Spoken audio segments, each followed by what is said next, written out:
Talk about it now more.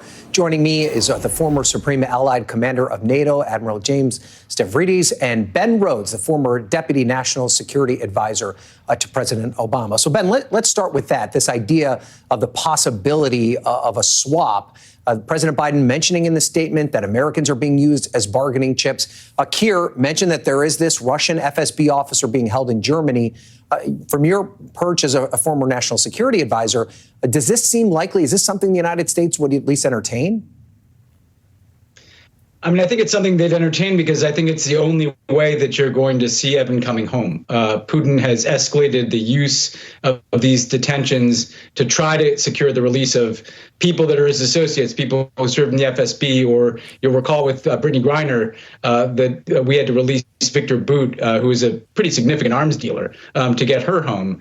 And so it's hard to see any other pathway. I don't think Putin is going to succumb to pressure. This is somebody who has escalated his crackdowns at home, escalated what he's been willing to do to people in prison. We saw Alexei Navalny die in a Russian prison. And look, it's a tough call for the United States because we don't accept the idea that Evan Gershkovich is a spy. And just engaging in a spy swap kind of validates the way in which Russia wants to treat him in their system. And frankly, because we've already done this swap with Brittany Griner, there's just not that many people left for the United States to exchange. And so you get into a very complicated three-way negotiation potentially with Germany that probably doesn't want to be seen to be releasing somebody who committed murder on their soil on behalf of an American citizen. So this is a very complicated problem for the administration and a tragic circumstance, obviously, for Evan's family.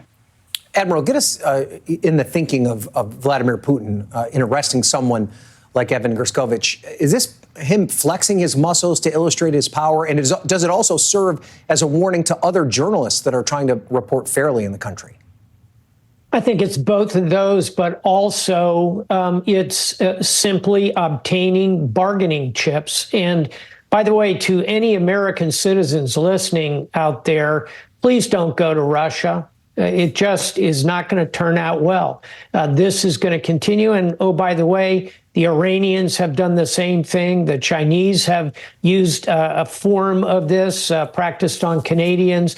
As people around the world see the compassion, correctly so, that the United States has for its citizens, the light goes on for them that they can perhaps obtain the release of malevolent actors like, for example, Victor Bout, who is a true merchant of death. So it's the two things you mentioned, but it's also the straight up, let's grab an American and we can trade him or her for somebody who's languishing, quite correctly, in jail.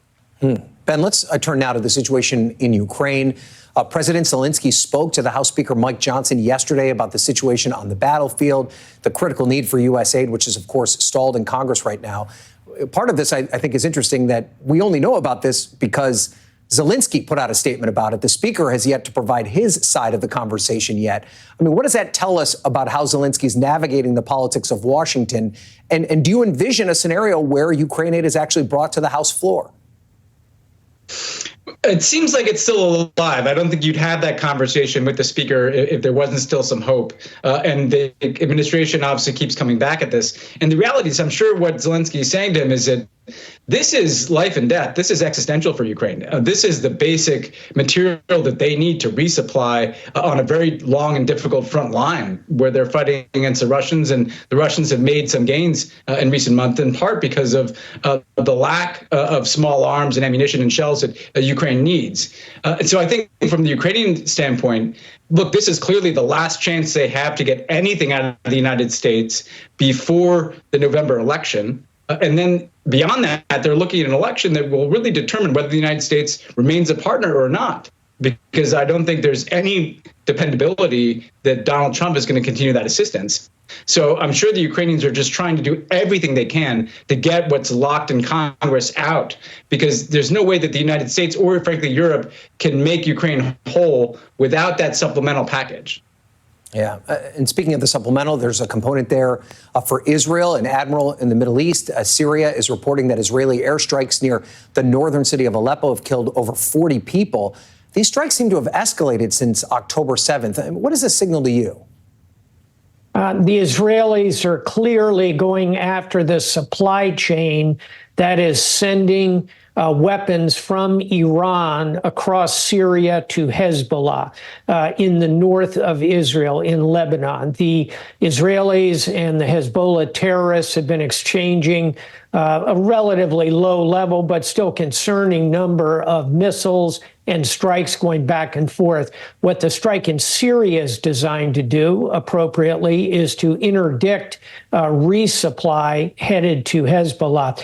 One other point I want to make, picking up on Ben's point about the 60 billion and how critical it is for Ukraine. Worth noting, the Europeans have already offered 60 billion. So this is simply matching what our allies in Europe are putting up. I think if both Europe and the United States come through, it will keep Ukraine in good shape through the election. And as Ben says, we'll have to see how it goes after that. But it is a critical package. Now is the time.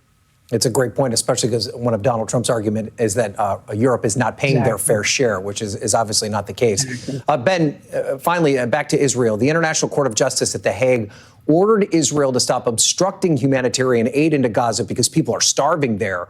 Is there a point where Israel's going to have to start listening to groups like this?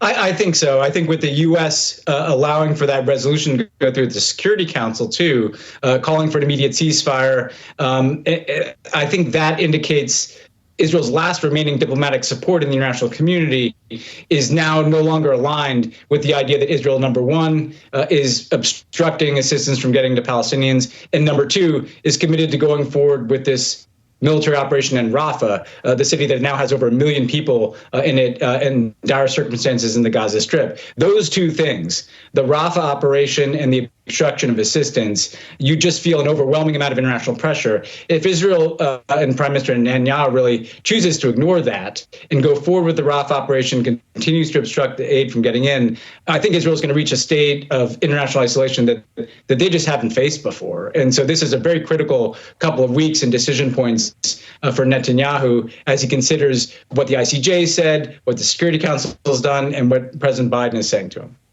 All right, gentlemen, we covered a lot. I appreciate it. James Stavridis and Ben Rhodes, we appreciate you both being here.